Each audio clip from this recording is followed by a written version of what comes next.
Dogs and cats living together. That's hysteria. Wow! Can you dig it? Can you dig it? Can you dig it?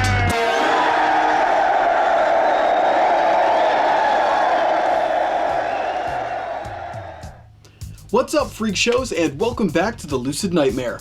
I'm your host as always, Jay Shatzer, and today I've got an oddball flick straight out of Indonesia.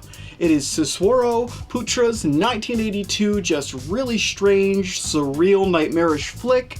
It is Satan's Slave, and this one is really awesome, and bit of an oddity. No one's really seen it or talked about it, so let's get right in to this crazy goodness. Here is Satan's Slave. Satan's Slave is a tremendously surreal and particularly obscure Indonesian horror flick, which abounds in haunting imagery and supernatural visuals, adding up to a most enjoyable cinematic experience that is anything but typical. Lost in foreboding tone and ensconced in chilling atmosphere, this frighteningly strange production packs quite a punch, and one that you don't see coming. Crafted with love and performed with dire brooding, Satan's Slave is an unforgettable horror romp that is as bizarre as it is thoroughly entertaining. The film follows a fractured family headed up by a stern businessman named Monarto, after the untimely death of his wife by a mysterious illness.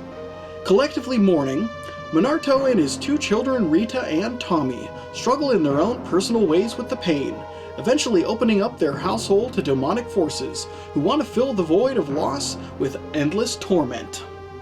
To make matters worse, a devilishly strange woman named Darmina arrives at the house, followed by a string of deaths that ultimately can't be explained. Plagued by visions and haunted by ghastly demonic spirits. Can the family survive this onslaught of evil, or will they slowly be destroyed by Darmina and her unrelenting black magic? Perfectly performed and surprisingly genuine, the cast of Satan's Slave does a remarkable job with the weird content on display, grounding the supernatural moments into a cinematic, tangible realm, while at the same time allowing the oddness of the picture to just run wild. Wholly all in when it comes to supernatural haunts. The cast gives a stupendous effort in wrangling all of these strange concepts together, and dealing with the extremely bizarre qualities of every second of this wondrously sinister cinematic effort. The standout performers and tormented characters of this black magic-laced lunacy are W.D. Mochtar as Monarto, the mourning businessman and constant workaholic. Siska Widawati as Rita, a free-spirited and rebellious party girl, tormented by spirits.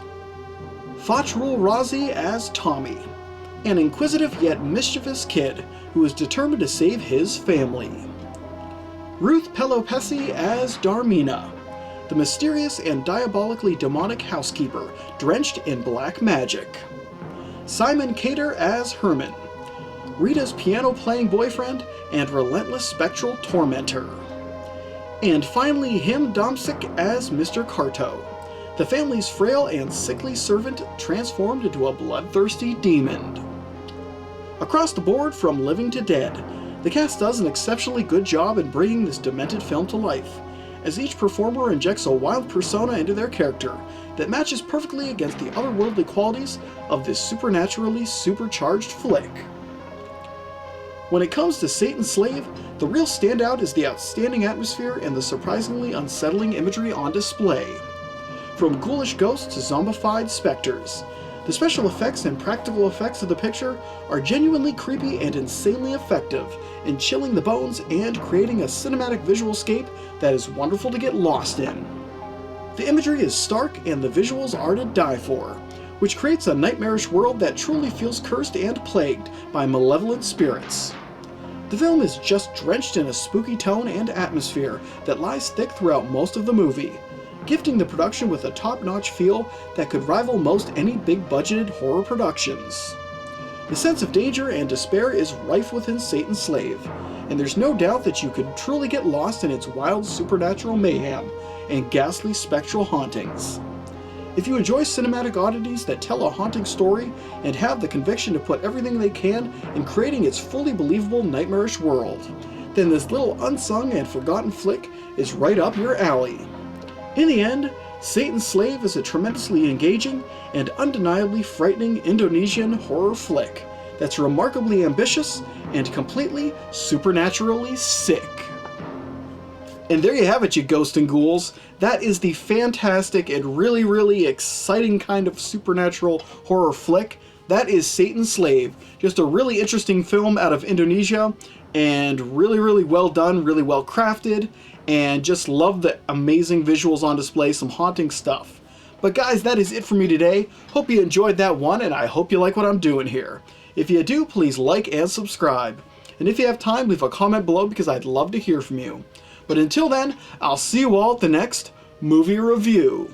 Take care.